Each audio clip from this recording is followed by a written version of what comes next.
दृष्टि आईएएस के audio article programme में आपका स्वागत है। आज का हमारा आर्टिकल भारत में भूमि सुधार विषय पर आधारित है। इसमें टीम दृष्टि के इनपुट्स भी शामिल हैं।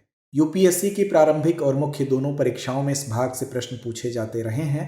यह आर्टिकल आपके उत्तर लेखन की गुणवत्ता बढ़ाने में सहायता करेगा। यह आर्टिकल सामान्य अध्ययन प्रश्न पत्र 3 के अर्थव्यवस्था खंड से जुड़ा है। तो आइए आर्टिकल की शुरुआत करते हैं। भारत एक कृषि प्रधान देश है। भारत की आधी से अधिक आबादी आज भी ग्रामीण है। 2011 की जनगणना के अनुसार आज भी भारत की 68.8% आबादी ग्रामीण है। ऐसे में ग्रामीण और कृषि संबंधी सुधार देश के संपूर्ण विकास के लिए आवश्यक हैं। इसी संदर्भ में भारत में भूमि सुधार एक महत्वपूर्ण सामाजिक और आर्थिक नीति है, जिसका मुख्य उद्देश्य ग्रामीण क्षेत्रों में असमानता को कम करना और कृषि उत्पादन को बढ़ावा देना है। भारतीय अर्थव्यवस्था में कृषि की भूमिका हमेशा केंद्रीय रही है। भूमि सुधार का प्रयास किसानों को अपनी भूमि पर स्वामित्व का अधिकार दिलाने, बिचौलियों की भूमिका को समाप्त करने और कृषि को अधिक उत्पादक बनाने के लिए किया गया था। आज़ादी के बाद से भूमि सुधार नीतियों को एक महत्वपूर्ण कदम माना गया, जो न केवल किसानों के जीवन स्तर को सुधारने में मददगार साबित हो, बल्कि सामाजिक न्याय और आर्थिक समानता को भी प्रोत्साहित करे। भूमि सुधार नीतियों ने भारतीय कृषि और समाज में महत्वपूर्ण बदलाव लाए, जिससे किसानों को उनकी भूमि पर स्वामित्व मिला और वे स्वतंत्र रूप से अपनी कृषि गतिविधियों का संचालन कर सके। हालांकि इन सुधारों को लागू करने में कई चुनौतियां भी थीं, जैसे कि कानूनी विवाद, राजनीतिक हस्तक्षेप और प्रशासनिक कमजोरियां। लेकिन यह एक महत्वपूर्ण सामाजिक और आर्थिक सुधार की दिशा में बड़ा कदम था। इस ऑडियो आर्टिकल में भूमि सुधार के विविध पहलुओं पर विस्तार से चर्चा की गई है। ऐसे में सवाल उठता है कि भारत में भूमि सुधार की शुरुआत किस प्रकार हुई।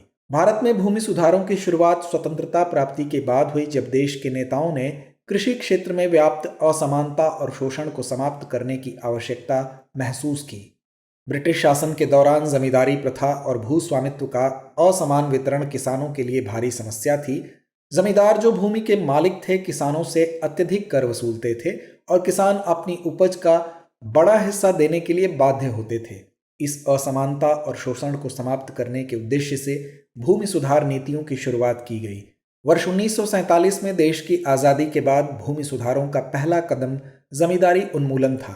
इसका उद्देश्य जमींदारों से भूमि का अधिकार छीनकर वास्तविक किसानों को देना था, जो जमीन पर खेती करते थे।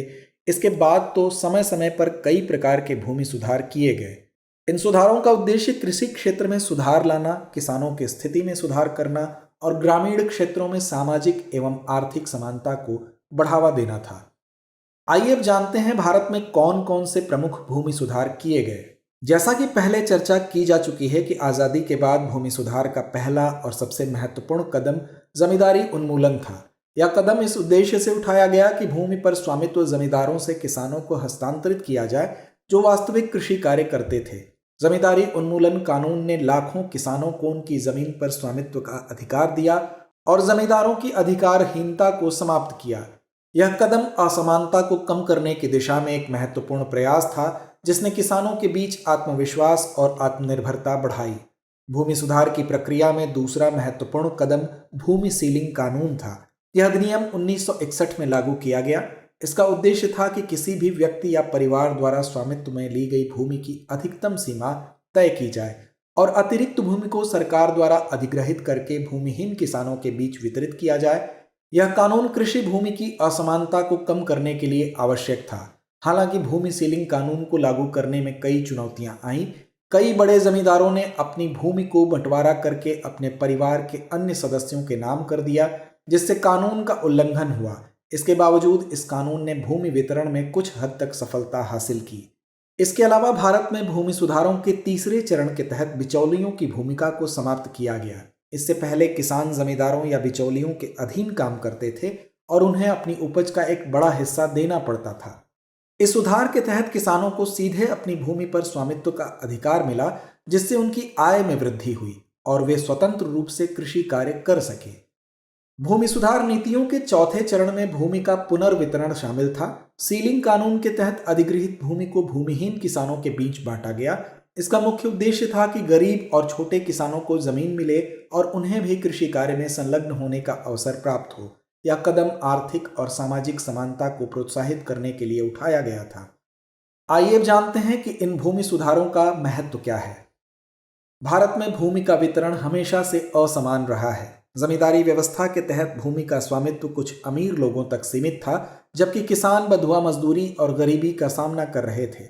भूमि सुधारों का उद्देश्य इस असमानता को कम करना और गरीब किसानों को अपनी जमीन का मालिकाना हक देना था। भूमि सुधार के अंतर्गत किसान जब अपनी भूमि के मालिक बने तो उन्होंने कृषि में अधिक रुचि दिखाई और उत्पादन बढ़ाने के प्रयास किए। यह सुधार कृषि क्षेत्र में आत्मनिर्भरता और खाद्य सुरक्षा के लिए भी महत्वपूर्ण था।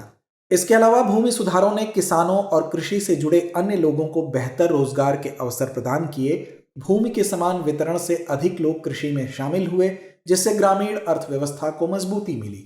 साथ ही इन भूमि सुधारों ने समाज के पिछड़े वर्गों के उत्थान में भी महत्वपूर्ण भूमिका निभाई। भूमि सुधार नीतियों के तहत दलितों और आदिवासियों को भी भूमि का अधिकार दिया गया, जिससे उन्हें सामाजिक और आर्थिक समानता प्राप्त करने में मदद मिली। लेकिन इन भूमि सुधार अधिनियमों को लागू करने में सरकार को कुछ चुनौतियों का भी सामना करना पड़ा। आइए जानते हैं कि ये चुनौतियां कौन कौन सी हैं। हालांकि भूमि सुधारों का उद्देश्य व्यापक था, लेकिन इसके क्रियान्वयन में कई चुनौतियां आईं। बड़े जमींदारों ने भूमि वितरण कानूनों का उल्लंघन किया और राजनीतिक प्रभाव के कारण भूमि सुधारों का क्रियान्वयन कमजोर साबित हुआ। कई बार बड़े जमींदारों ने भूमि का कृत्रिम बंटवारा कर अपनी जमीन को परिवार के सदस्यों के नाम कर दिया, जिससे कानून का दुरुपयोग हुआ।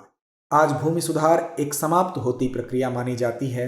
हालांकि कुछ राज्यों ने भूमि वितरण और पुनर्वास की नीतियां अब भी लागू की हैं, लेकिन भूमि सुधार की गति धीमी हो गई है। डिजिटल भूमि रिकॉर्ड और भूमि स्वामित्व की पारदर्शिता लाने के प्रयास भी किए जा रहे हैं। इसके बावजूद भूमि का असमान वितरण और बिचौलियों की समस्या कई ग्रामीण क्षेत्रों में अब भी बनी हुई है, जो सामाजिक और आर्थिक असमानता को बढ़ावा देती है। भूमि सुधारों को लागू करने के लिए सख्त कानूनी ढांचे की आवश्यकता थी, लेकिन कई बार न्यायालयों ने इन सुधारों को चुनौती दी, जिससे उनकी प्रगति धीमी हो गई। इसी तरह भूमि सुधारों को लागू करने में स्थानीय नेताओं और राजनेताओं का हस्तक्षेप भी एक बड़ी चुनौती रही। कई बार बड़े जमींदारों और राजनीतिक नेताओं के बीच गठजोड़ ने सुधारों के क्रियान्वयन में बाधा डाली।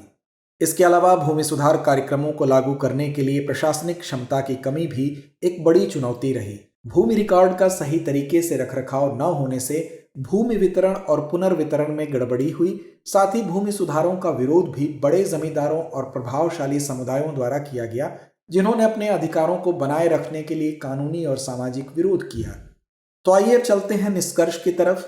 भारत में भूमि सुधार एक महत्वपूर्ण नीति रही है, जिसने देश की कृषि अर्थव्यवस्था को मजबूत किया और सामाजिक न्याय की दिशा में एक महत्वपूर्ण कदम उठाया। हालांकि भूमि सुधारों को पूरी तरह से लागू करने में कई चुनौतियां थीं, लेकिन इसका उद्देश्य गरीब और भूमिहीन किसानों को भूमि का स्वामित्व देना था।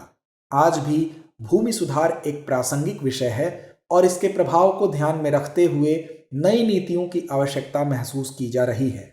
भूमि सुधारों के सफल कार्यान्वयन के लिए सरकार को सख्त नीतिगत ढांचा, मजबूत प्रशासनिक क्षमता और सामाजिक सहयोग की आवश्यकता होगी। इसके साथ ही भूमि का समान वितरण और कृषि क्षेत्र में सुधार भारत की आर्थिक और सामाजिक समृद्धि के लिए अत्यंत आवश्यक है। भूमि सुधार नीतियों का सही ढंग से क्रियान्वयन करना देश के भविष्य के लिए आवश्यक है, ताकि सामाजिक और आर्थिक असमानता को कम किया जा सके और एक सशक्त, आत्मनिर्भर ग्रामीण समाज का निर्माण किया जा सके। तो व्यूअर्स, आज के लिए बस इतना ही। चर्चा को विराम देते हुए नोट करते हैं आज का सवाल। भारत में भूमि सुधारों के उद्देश्यों, चुनौतियों और उनके दीर्घकालिक प्रभावों पर विस्तार से चर्चा करें।